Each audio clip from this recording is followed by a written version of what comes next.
Instagram is introducing stricter guidelines for its teenage users. The app's parent company Meta announced Tuesday that teen accounts will now be set to a PG-13 setting by default. Teen accounts is a set of protections introduced by the app last year that applies to users from ages 13 through 17. The goal now is for those accounts to see content that is similar to what they would be able to see in a PG-13 movie. Here's the head of Instagram explaining why the company is making the changes. Teens are at an age where they're trying to figure out who they are in the world, and exploring their interests is one of the most important ways to do that with friends. So our responsibility is to maximize positive experiences and minimize negative experiences. And so we want to make sure that we do just that, and that people feel good about the time that they spend on Instagram. So we've got a lot of tools, not just for parents, but for teens directly, that try and focus the experience on what's more positive. A statement from Meta says teens can opt out of this new setting with the parent's permission, or parents can choose an even more restrictive setting if they want. A survey from Ipsos on behalf of Meta found that 96% of parents appreciate having these content options. But online, some are raising concerns over what these new guidelines mean. Libby Emmons, editor-in-chief of the Post-Millennial, writes on X, "Sure, standards are good, but this is more Hollywood influence on our lives. The Hollywood definitions of what is offensive and what isn't will be fed to the next generation via Insta." And Missouri Senator Josh Hawley weighed in, asking for more transparency.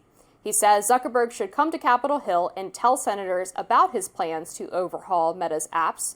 While he's at it, let's slap age verifications on chatbots too, so they stop killing our kids. Well, I mean, I don't really have any objection to what Meta is doing here, or Instagram, or however you want to phrase it. It seems that it's common sense to not have just everything available to people in early adolescence or younger than that. I just don't have any particular objection to it. The reasons why they're doing it may be more open to question. They're being sued by 40 states, apparently, in terms of the idea that the apps have harmful psychological effects on people at a very early stage in life. So they may well be acting under pressure. But I don't object to the thing itself. No, me neither. I think it seems fairly obvious that children who are on social media should not be exposed to the same content that adults are. Now, if it were me, my kid just wouldn't have an Instagram.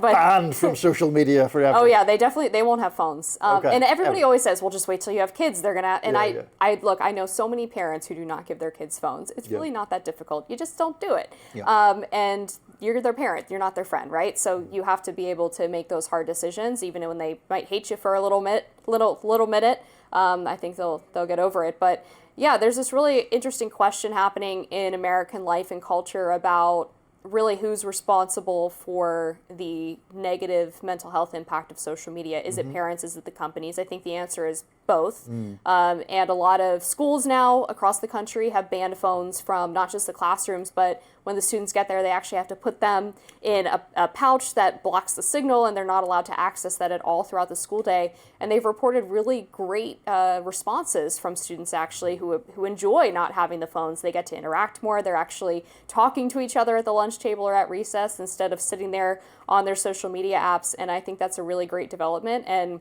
now that people are waking up to really the potential harm of these devices for kids, we've seen a lot of really great actions and solutions to making sure that kids are protected and able to actually grow up and have a normal childhood. Yeah, I mean, quite aside from inappropriate content, I think the point you raise about schools is really vital, because as a person who is now 51, I do think that attention spans have pretty clearly declined or contracted within my memory, and I was of a generation that grew up before social media.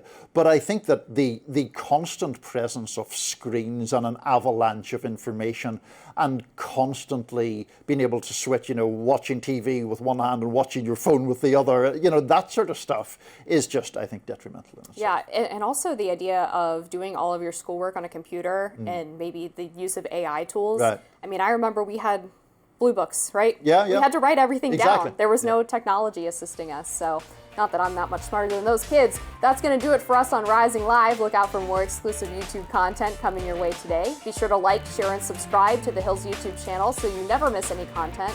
And for those of you who like to listen while on the go, we are now available anywhere you listen to podcasts.